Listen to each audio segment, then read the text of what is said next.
Hey there. So my next guest started a business about 8.5 years ago, and he went through the grinder. He barely made it through. He had very little money. He was living off of ramen and pizza that he might be able to afford with the business money. And it turned into this massive organization that's connecting students. It's such an amazing integral part of the esports ecosystem that it's incredible that he gets to tell this journey and reflect back on it. And it was fun when we enjoyed this conversation. I know you're all going to love it.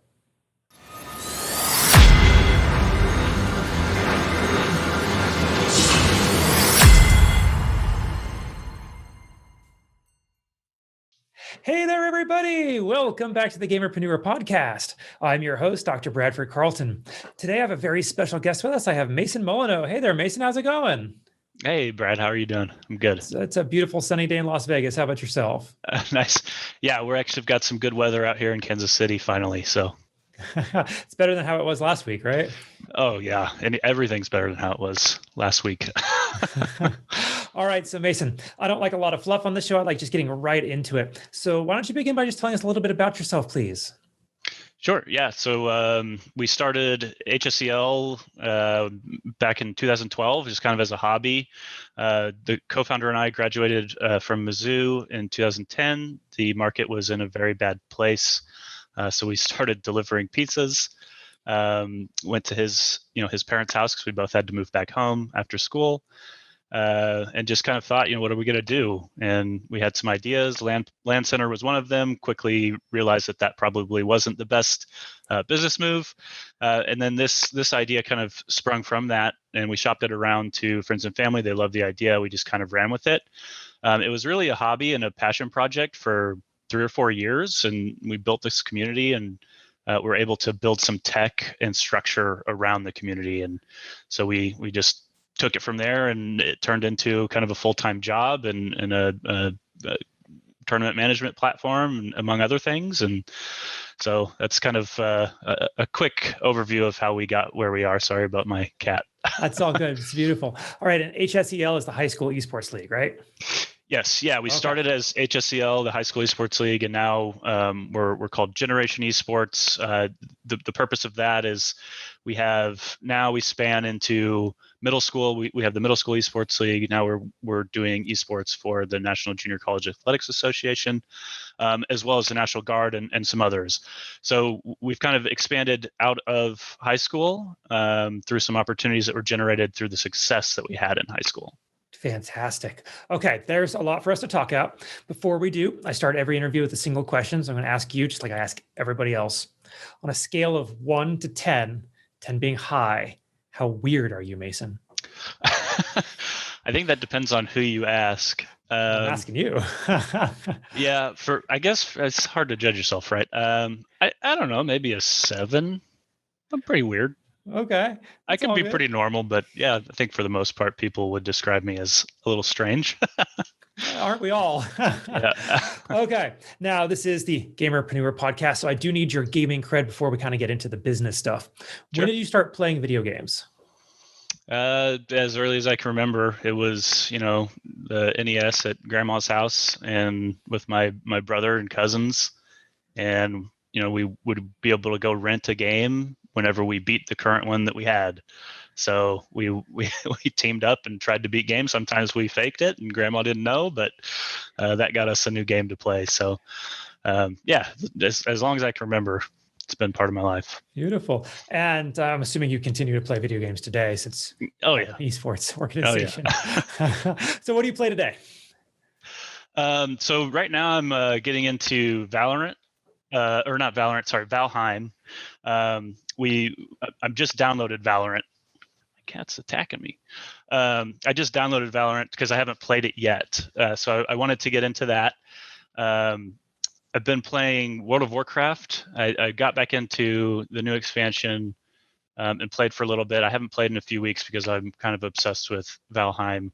And then I just played my first game of League of Legends in 2 years last night. We're going to be playing in a corporate league. So we have our team playing against some other teams here in Kansas City. So I was shaking the rust off and getting some practice in.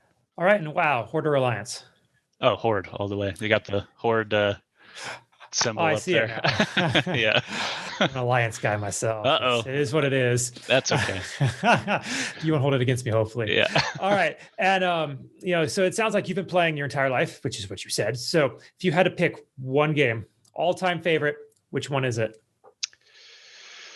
I mean, it's got to be WoW. It's got to be. I mean, I've spent more time with that game than any other game. I've made, lifelong friendships and, just unforgettable memories through that game. So that's got to be it for sure. I think a close second would probably be Modern Warfare, probably Modern Warfare 2. I spent a ton of time, got into a little bit of competitive action there with that game. And then League of Legends, the co-founders here at HSEL and Jenny really bonded over League of Legends. That's kind of how we'd hold our business meetings while playing and just kind of talking out, what could be and the future and vision of the company. So. Very cool. Okay, let's get over to the preneur part because that's what we're really here for. So you started HSEL pretty much right out of college. Mm-hmm. Okay. What was the purpose? What was the mission behind it? Yeah, so we knew we wanted to have a positive impact, and we knew we wanted to do something in gaming because we were passionate about it, both of us. And it really stemmed from, we went to a very large high school, and we tried out for sports and decently athletic people, but there's some politics involved, and we just didn't make the cut, and didn't feel like we had anywhere to really belong. So a lot of days were spent, coming into school in second or third period because we were up playing games all night. And so how do we avoid that, right? We use gaming as a tool to prevent that, to get kids to school and interested in school. And so that was kind of the idea behind it. Have a place to belong at school for these kids that, don't. That's wonderful. And what was it like trying to start this? Because we're talking like 8.5 years ago. Esports wasn't really a thing that anybody knew about. And you're walking into schools saying, "Hey, let's get kids playing video games." Yeah, it's crazy, right? So we would go around to, oh man, we went to almost every school in the Kansas City metro area and just begged for a meeting, right? And so we got a lot. They were very nice, and we sat down. We had our presentation. We thought we were going to, change the world and all this stuff right away, and that wasn't the case. There was a lot of stigma around gaming still. Esports was very unknown. I mean, it was underground. It was very well known and doing very well, but it just, talking to these, older generations that are, especially in the Midwest, very football and traditional sports focused. It's very hard to get through to them. So we knew that we weren't going to crack that code right away. So we just started building community, and that was unverified. So it was really kind of honor system. And this was one of the things that led us to build a tech platform. It was unverified. So we didn't know if they were in high school or not.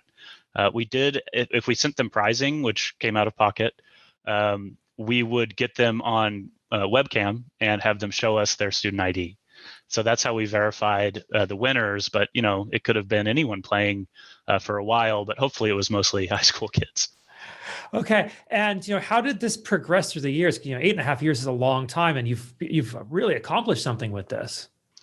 Yeah, so we got about 20 schools our first season, which was a summer tournament, and we thought that was great. So we just kept going with it, and in a couple of years, we had hundreds of teams sign up for our tournaments. We just ran through Battlefy or Tournament.com. We switched back and forth, and it got to the point where we had 600-700 teams, maybe a little more than that, in a few different games.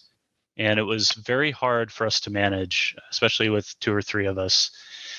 So that's when our third co-founder, AJ, really stepped up. He was a tech guy. He was going to school for that. He actually dropped out to move to Kansas City and pursue this full time.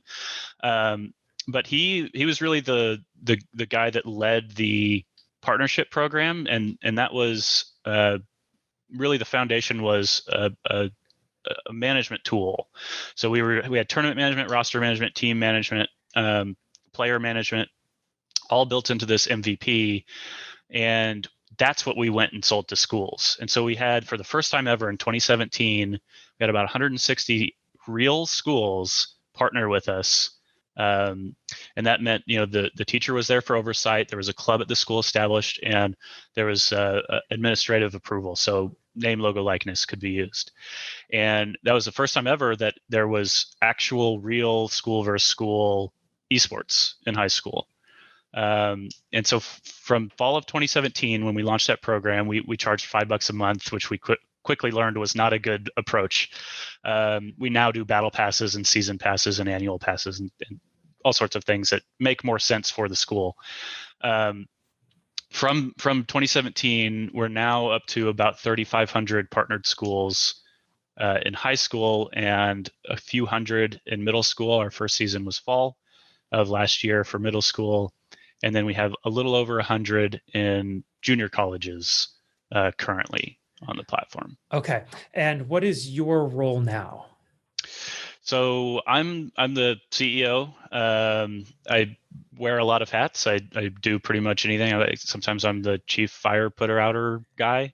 And so I have jumped around. So for a while I was working on the competitive team, helping with tournament structure and getting the schedules aligned and making sure registration was going well, dealing with match disputes and getting those processes set up.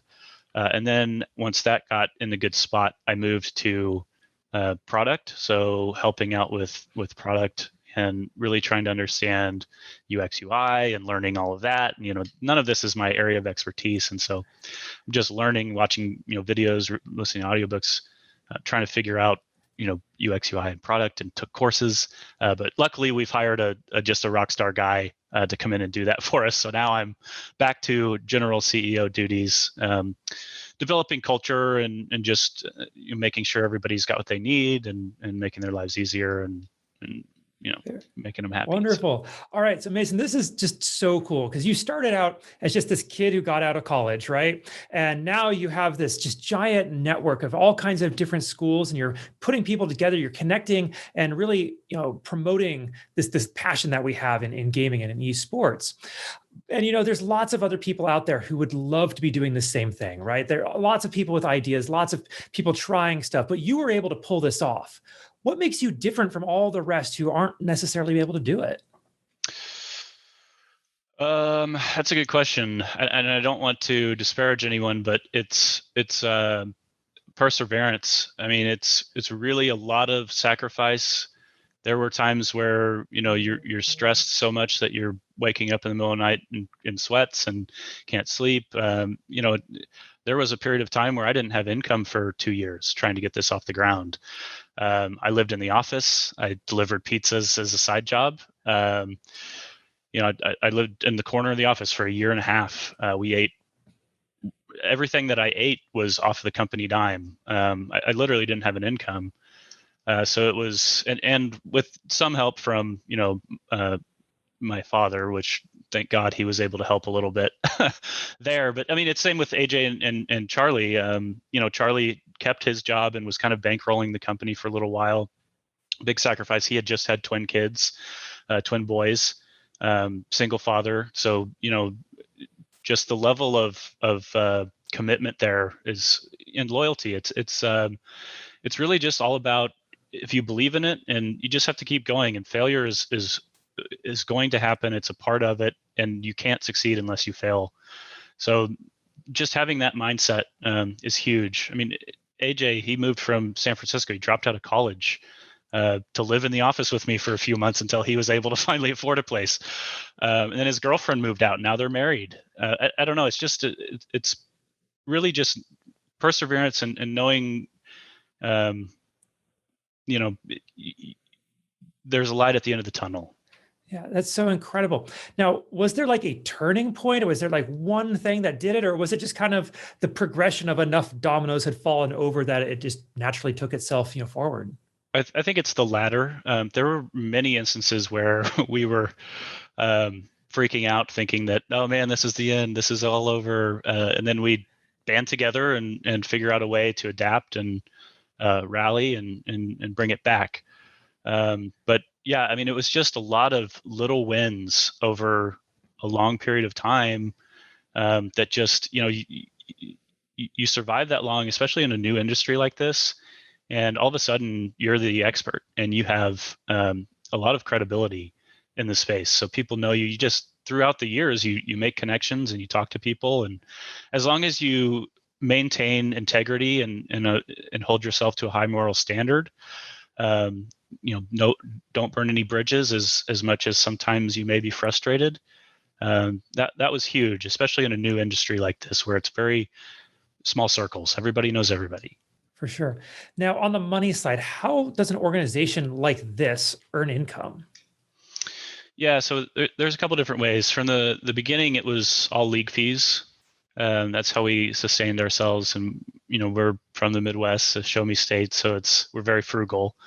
We grew up lower middle class, and went through the hardships of ramen meals and living at the office and sacrifice, and that carries through to this day.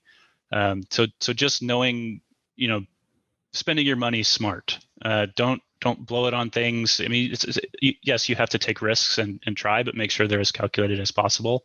And survivability is sometimes more important than that. It really just depends on the situation. But lately, so we've been getting into sponsorship and broadcast media.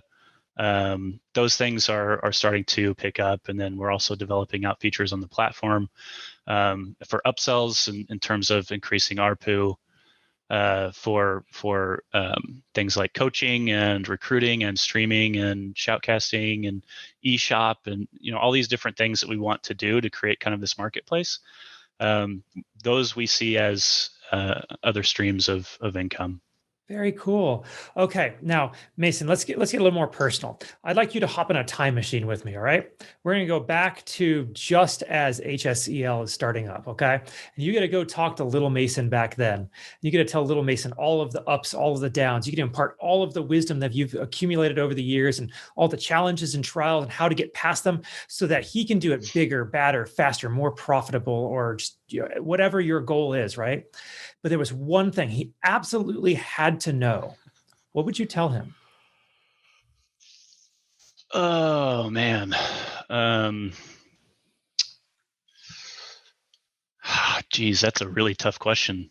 Uh, I don't know if there is just one thing. I mean, and I don't know if it would even matter. I probably wouldn't have. I was so hard headed. I wouldn't have believed myself anyways.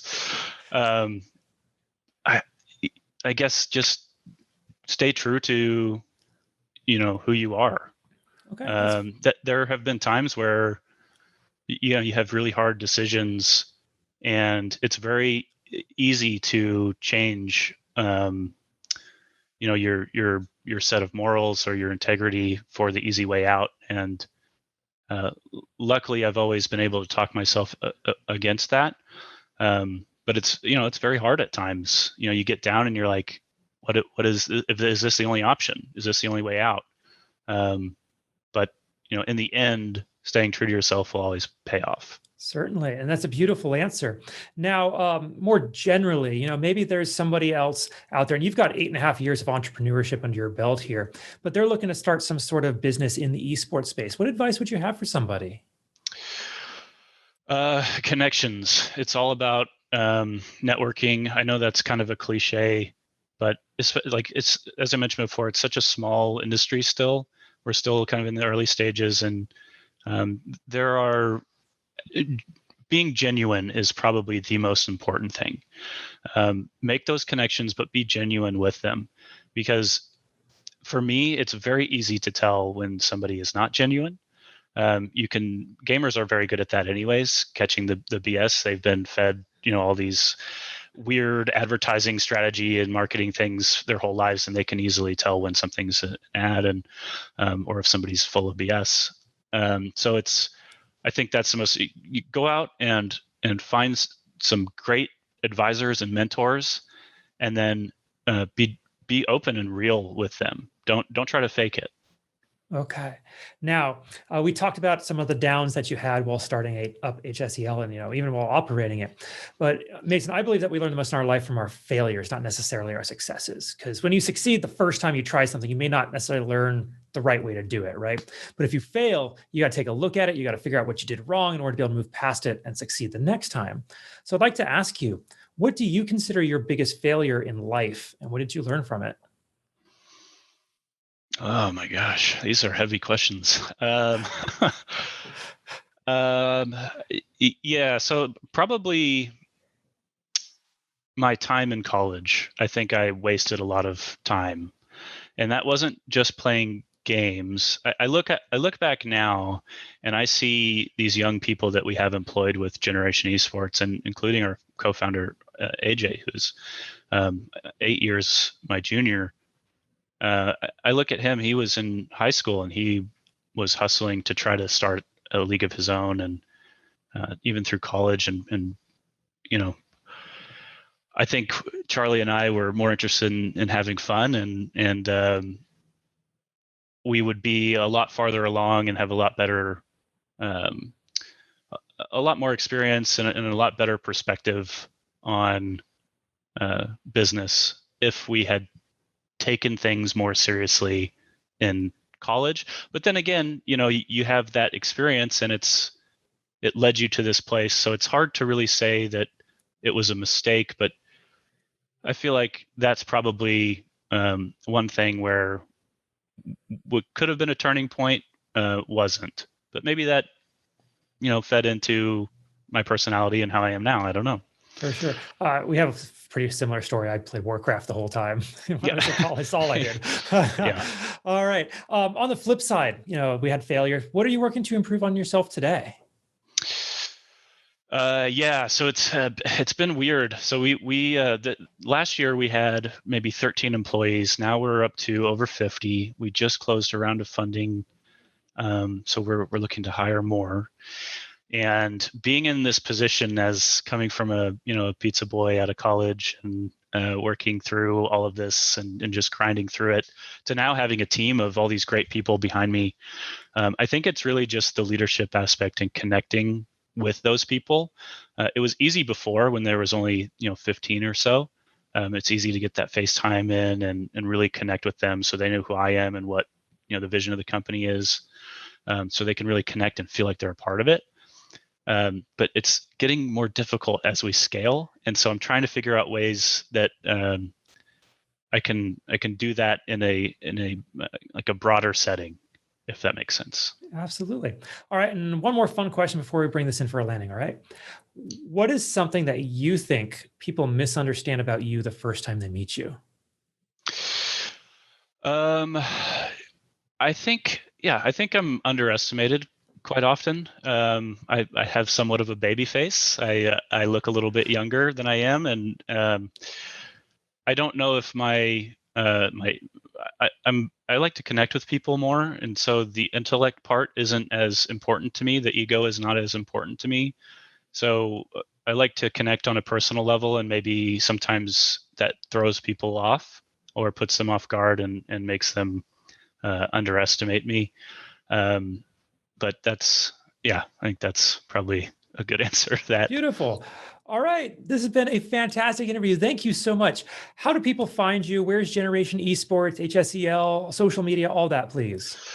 Oh my gosh, there's like 10 of them. Just generationesports.com, hscl.org. You can find all the social medias there. We have a great TikTok, some content guys that just put out some hilarious stuff. Twitch, we do homeroom every week. So throughout the season, we'll have a cool little um, uh, production every week, and we're actually going on a road show starting next week. We'll be going to 25 different high schools across the country in an RV. 4 of us. I'm not going, but I wish I kind of was. And we're building computers for 6 computers. So we're helping them learn how to build computers, and then we're donating them in partnership with the National Guard. And that will be all streamed and broadcast. So look out for that. It's going to be really cool. That is really incredible. Awesome. All right, Mason, as we wrap this up, do you have any final thoughts you want to share, or anything I didn't ask you think we still need to cover? To be honest, I don't know. I mean, you had such great questions. Those are real brain busters for me. Sure. So Like any I'm all out of last juice. parting shots on advice for an entrepreneur? Like, Oh man, there's a great poem by Teddy Roosevelt. It's called "In the Arena," I believe, or "Man in the Arena." But I would read that. It's kind of a reflection on, people are going to be outside watching you, but they don't understand what it's like to be in the fray and in the arena. I read it quite often, and it helps me come back down to earth. So maybe not that one, but find something like that you can go back to that inspires you. beautiful. All right, Mason, thank you so much for coming on today. I genuinely do appreciate it. Yeah, no, thanks for having me. This has been great. It's definitely a unique interview, so I don't get many of these. It's awesome. For sure. All right. And for everybody else, I'm going to remind you all, don't be just a gamer, be a gamerpreneur.